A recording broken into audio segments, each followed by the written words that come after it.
Ассаламу алейкум, әзиз замандастар, бізді экран артында тамашалап отырған қадірлі тамаша көйлер. Мінекей әзизлер, сіздерменен мүбәрек Рамазан айында көрісіп тұрғанымыздан біз жүдә қуанышлымыз. Тұтып атырған оразаларыңыз, бәрше жақсы ниетлеріңіз Алла дәргайында қабыл болсын дейміз. Әзизлер, өздеріңіздің хабарыңыз бар. Нөкіс қаласы Имам Ишан Мұхаммад Жоме мешітінің рәсми сайты Насият Уз интернет каналменен біргелікте Насият Уз көрсетуін баслағанбыз. Бүгін көрсетуіміздің нәубеттегі санын сіз әзизлерге әнәм етіп атырмыз. Бүгін көрсетуімізде Нөкіс қаласы Имам Ишан Мұхаммад Жоме мешітінің имам найыбы жолаушиып Айбек ұстазымыз мейманда. Ассаламу алейкум ұстаз. Алейкум ассалам ва рахматуллахи ва баракатух. Ұстаз, мінекей Рамазан айында сол 1000 айдан қайырлы болған қадір түні бар. Келін бүгін сол қадір түні хақында сөйлессек. Бисмиллахир-рахманир-рахим. Алхамдулиллах, вассалату вассаламу ала расулиллах. Амма баъд. Ассаламу алейкум ва рахматуллахи ва баракатух. Хақиқатында міне Рамазан айы өзі басқа айларға қарағанда фазилеті жүдә жоғары болған. Бұл айда қылынған ибадатлардың сауабы көп етіп берілетін ай болып есептелінеді. Және соған қосымша рәвіште Аллах Тағала біз пайғамбарымыз алейхиссалату вассаламның үмметіне және бір түнді бұл айда беріп қойыпты. Бұл түн 1000 айдан қайырлы болған түн болып есептелінеді. Яғни бұл түнді халқымыз жақсы біледі, яғни қадір түні болып есептелінеді. Абу Хурайра радиаллаху анхудан рауият қылынған хадисте айтады, пайғамбарымыз алейхиссалату вассалам қашан Рамазан айы келген уақытларында бұлай деп айтатын екен. Аллах Тағала бұл айда сіздерге ораза тұтуды фарыз қылды. Бұл айда жәннеттің есіктері ашылып, дозақ есіктері жабылады, һәмде шайтанлар кіселенеді. Ол айда 1000 айдан жақсы бір түн бар, яғни 1000 айдан қайырлы болған түн бар. Кімде-кім ондағы жақсылықтардан махрум болатұғын болса, ол хақиқатында махрум қылыныпты деп пайғамбарымыз мархамат қылып айтқан екен. Бұл хадисті имам Насаи өзінің Сунан кітабында келтіреді. Яғни бұл түн әлбетте қадір түні болып есептелінеді. Бұл барасында Аллах Тағала Құран-ы Кәрімде мархамат қылып айтады: «Инна анзалнаху фи лайлатил қадр». Яғни біз оны, әлбетте біз оны, яғни Құранды қадір түнінде назил қылдық дейді, түсірдік дейді. «Уама адрака ма лайлатул қадр». Лайлатул қадырдың, қадір түннің не екенлігін саған кім білдірді, не білдірді? Яғни қандай екенлігін білдіргенлігін кім білдіргенлігін бұл жерде Аллах Тағала өзі сұрау қылып айтып жатыр да, ізінен өзі жауап беріп, лайлатул қадри хайрум мин альфи шахар жауап беріп жатыр. Яғни ол қадір түні 1000 айдан қайырлы болған түн болып есептелінеді дейді. 1000 айдан қайырлы. Яғни ол қадір түні күні, яғни қадір түнінде періштелер һәм рух, яғни Жабраил алейхиссалам аспаннан жерге түседі, нәзіл болады періштелердің һәммесі, Раббысының ізні рұқсатыменен сол істерді жерге алып түседі қылған Аллах Тағала бұл аятта айтып жатырды. Саламун хия хатта матла'ил фajr. Яғни таң атаман дегенге шекем, ол күні аманлық болады, саламатлық болады деп Аллах Тағала аят кәримасында айтып жатырды. Демек Аллах Тағаланың өзі де анық бұл қадір түнінің 1000 айдан қайырлы екенлігін атап айтып жатыр. Енді 1000 ай дегенде бұл 83 жыл 4 айға тура келетұғын екен. Ұстаз, енді бұл қадір түнін қайсы күндерден ізлеуіміз керек? Әлбетте бұл қадір түні өзі лайлатул қадр сөзінің бір мәнісіне тоқталып өтсек, өзі лайлатул қадрды белгілеу, өлшеу түні деп айтады. Яғни жыл давамында түрлі әмелі хүкім, ризық һәм тағдырлар белгіленетұғын түн деген мәнін аңлатады. Яғни бір жыл давамында келесі жыл болатұғын іслерді періштелер жерге Аллахтың рұқсатымен алып түсетұғын екен. Қадір түнін өзі Рамазан айының ақырғы, яғни 3-ші 10 күнлігіне жасырынғандығы барасында хабарлар келеді шариатымызда. Яғни сол 10 күнлерінің, ақырғы 10 күнлігінің тақ күнлерінің ізлеу керек болып есептелінеді. Убада ибн Сабит радиаллаху анху рауият қылған хадисте пайғамбарымыз саллаллаху алейхи вассалам қадір түні Рамазанның ақырғы 10 күнлігінде деп айтқан. Кім онда иман менен Аллахтың разылығын талап қылып, ибадат қылатұғын болса, әлбетте Аллах Тағала оның алдыңғы күнәһларын кешіреді дейді.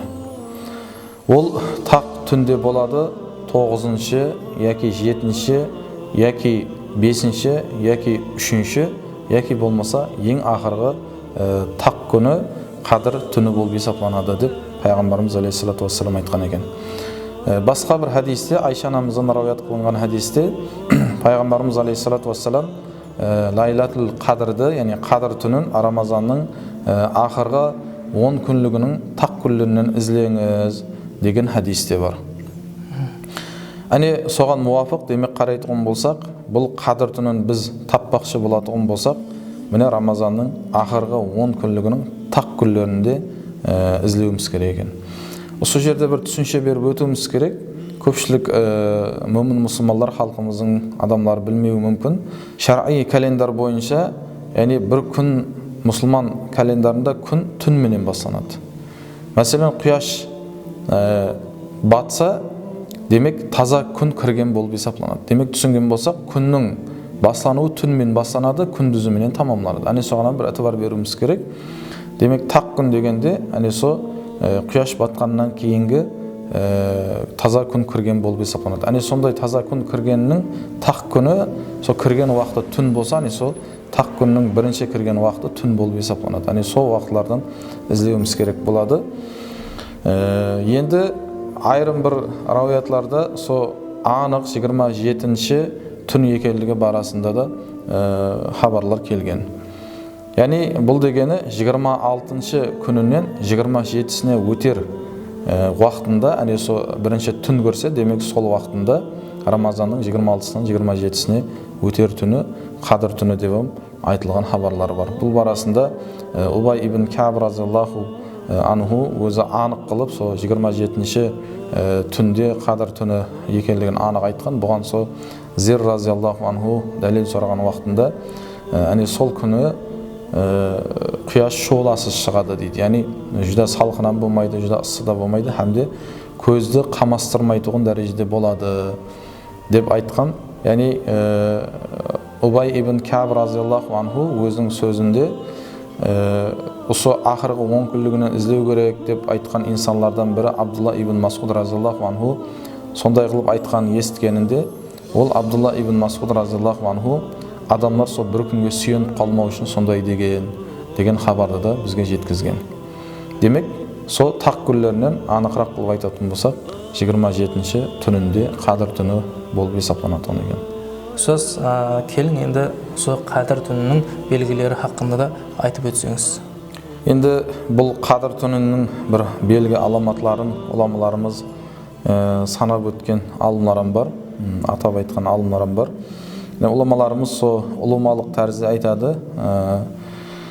Яғни бір 7 белгісі бар деп келтіреді. Яғни сол бірінші белгісі қадір түнінде тынышлық хүкім сүреді дейді. Яғни тыныш болып тұратын екен, атраплар бір таза, ашық халатта, жарық, тап бір тынышлық орын алған сияқты бір әмме жер тып-тыныш болып тұрады дейді. Екінші белгісі аспандағы жұлдызлар ұшпайды дейді сол күні. Басқа нәрселер, басқа материалдар орнынан қозғалмайды, кеселіктер пайда болмайды дейді. Үшінші белгісі хауа сол күні бір мутадил болады, яғни бір қалыпте тұрады, жүда жақсы болады, жүда ыссы да болмайды, жүда суық та болмайды дейді. Одан кейінгі белгісі, төртінші белгісі, ерте құяш қызарып, сол тағараға ұқсап, жақсы жүда бір зайыф болады, әлсіз болады оны екен. Себебі неге бұндай делінсе, міне жоғарыда Құран-ы Кәрімде аятта келтірілгендей, ол күні періштелер һәм Жабраил алейхиссалам жерге түсетұғылығы барасында аятта келтіргенінде, әне со періштелердің әммесі аспан әлемінен жер жүзіне түскеннен кейін құяштың нұры тосылып қалады дейді. Яғни соңғышынан сол күні құяш бір жүда қатты қыздыратығын дәрежеде болмайды. Сол құяштың нұрын періштелер жерге түскенлігі себебі тосып қояды дейді. Қадір түнінде жаңбыр, қар, соған ұқсас нәрселер жаумайды дейді. Жүда бір жағымлы бір самал есіп тұрады дейді. Бір ащы сулардан бір дәмлі, мазалы, татлы болып кетеді деп келтіреді. Кейін және бір белгілерінен бірі сол күні терекілер бір шақалары жерге иіліп тұрады оны екен. Сондай болады оны екен. Кейін сол күні шайтанлардың шығуына бір жол қойылмайды оны екен. Міне енді оламаларымыз бұл енді умумы бір неде айтылған гәплер болып есептелінеді, яғни осындай бір белгілер бар екенлігінен бір атап айтып өтіп кеткен екен оламаларымыз. Ұстаз, бұл қадір түнінің фазилетлері хақында да айтып берсеңіз бізге. Қадір түнінің фазилетлері сондан ібарат болып есептелінеді.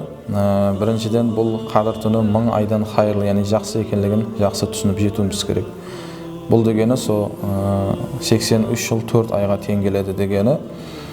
Яғни бұл дегені қалай түсінсек болады. Айны со қайсы бір инсан қадір түні күні бір ибадатты қылатығын болса, иншаллах 83 жыл 4 ай со ибадатты қылғанлық сауапқа ерсет дегені. Яғни оның фазилетлері демек сондай болып есептелінеді. 83 жылдық ибадатлардың сауабы жазылады екен. Мәселен, бір инсан Құран тилават қылатығын болса, 83 жылдан со 4 ай, 83 жыл 4 ай Құран тилават қылғанлық сауап жазылатын екен. Тасбих айтса, сол мағдарды сауап жазылатын екен. Және қалай берсе, ол бір фазилеті сонына ібарат, ол бір амаллық, тынышлық, бір берекет түні болып есептелінеді. Іләжі барынша бұл түні дуалар қабыл болатығын түн болып есептелінеді. Соның ішінен іләжі барынша сол күнде Аллахқа көп илтижалар қылуымыз керек, көп дуалар қылуымыз керек. Günahlarımızın keşirliğini Allah'tan sorağımız gerek. Бұл барасында Абу Хурайра радиаллаху анхудан раваят қылынған бір хадисте келеді. Пайғамбарымыз айтады, қайсы бір инсан сол қадір түнінде қайым болатығын болса, қайым болу дегені, яғни түнлерін бейдар өткізіп, ұйқысыз халда таат ибадатта өткізсе, енді таат ибадат болғанда да нәпіл намаз болсын, яки басқа Құран тилаваты болсын, ұлымалық тәрізде сол бейдар ұйқысыз халда ибадатта өткізетұғын болса, қандай халатта? Аллахқа иман келтірген халда. Хәмде Аллахталдан осы қылыватқан ісінің Аллахтың разылығы үшін сауап үмітінде қылатұғын болса, оның алдыңғы күнәһлары кешіріледі деген пайғамбарымыз. Әне сондай бір бұл түн фазилетке ие болған бір түн болып есептелінеді екен. Ұстаз, келің енді осы қадір түнін қалай өткеру керек хақында да айтып өтсеңіз, себебі біз алдыңғы жылдарда көргенбіз, қадір түнін ұйқыламай өткеру керек дегенде айрым инсандар көшеде жүріп, болмаса сейіл етіп, өздерімізде куәсі болғанбыз. Осы мешіттің дөңгелегінде де бір қанша адамдардың жиналып топланып қалғандарының да куәсі болғанбыз. Келің, сол үшін бұл қадір түнінде қандай әмелдерді істеу абзалырақ болады? Солар хақында да айтып өтсеңіз.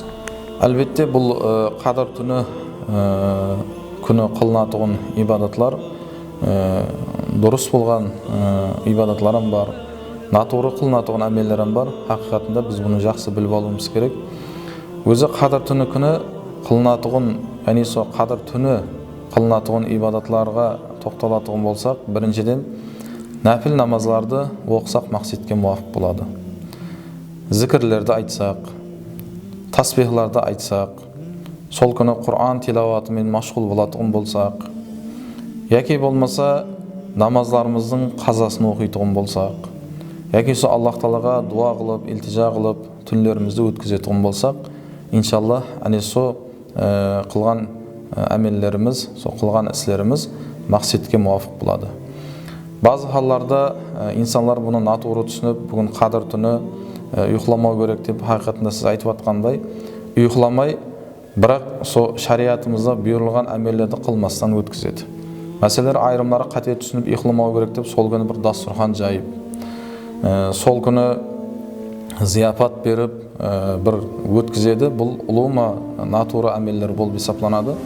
Базылар жаңағыдай сол түнлері жүріп, сол хақиқатында айтқаныңыздай міне мешіт әтрапларында отырып өткізеді. Бұл хасла бір натуры болып есептелінеді. Себебі ондай қылып өткізуімізбен ешбір жақсылық таба алмаймыз. Сол жоғарыда айтқанымыздай қадір түнін біз тааты ибадатты өткізуіміз керек. Үйде, яғни сол ибадат қылып, Құран тилаватларын қылып өткізетігін болсақ, иншалла жүдә бір мақсатқа муафиқ болып есептелінеді. Базылар сол қате түсінгендердің қатарында және сондайлары болады. Үйіндегі есіктерін ашып қойып, сол дастархандарды ортаға төсеп, сол қадір түні қыдыраға келеді деген бір гәплерді айтады. Шариатымызда ондай гәплер мұтлақа жоқ, ондай асасқа ие болмаған гәплер болып есептелінеді.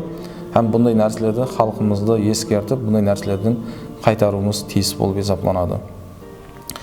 Әне сол күні демек қадір түні уақытында сол жаңағы жоғарыда айтқанымыздай ибадатларды қылсақ, иншалла сол жақсылықтарға еріскен болып есептелінеміз. Хәмде сауапларымыз сол жоғарыда айтқандай сол 83 жылдық, яғни 1000 айлық қылынатұғын, 1000 айда қылынатұғын ибадатлардың сауабына еріскен болып есептелінеміз.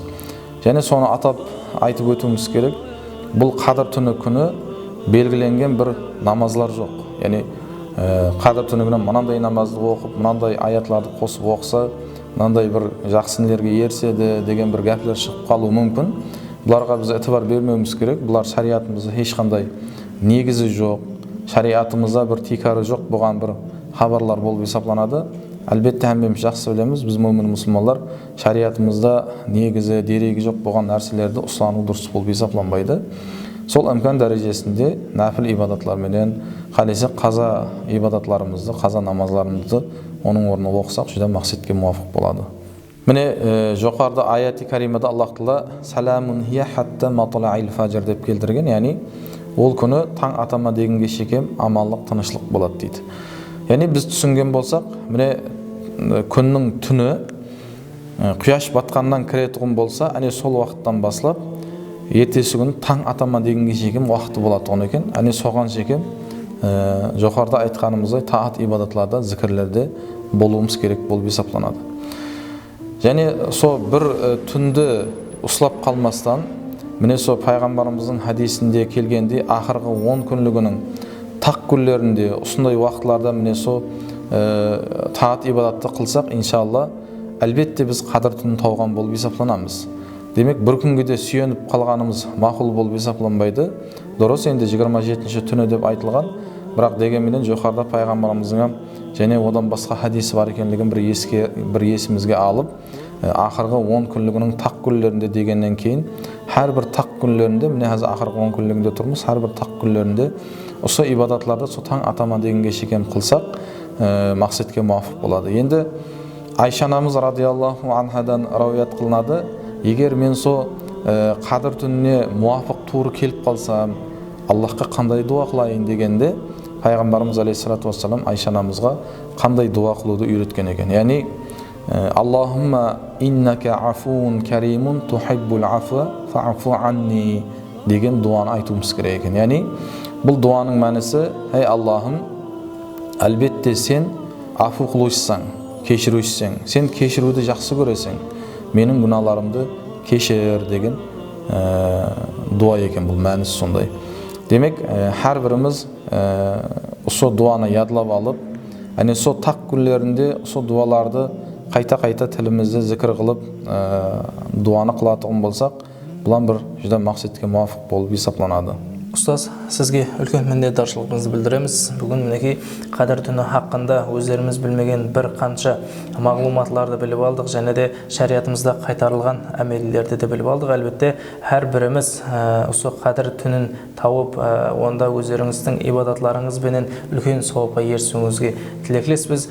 Әзілер, егер сіздерде көрсетуіміз бойынша өздеріңізді қызықтырған сұраулар бар болса, Нүкіс қаласы Имам Ишан Мұхаммед Жоме мешітінің рәсми сайты Насият-уз социал тармақлары әмде ботларына өздеріңіздің сұрауларыңызды жолдасаңыз, имканы барынша көрсетуіміз davomida жауап беріп өтуге әрекет етеміз.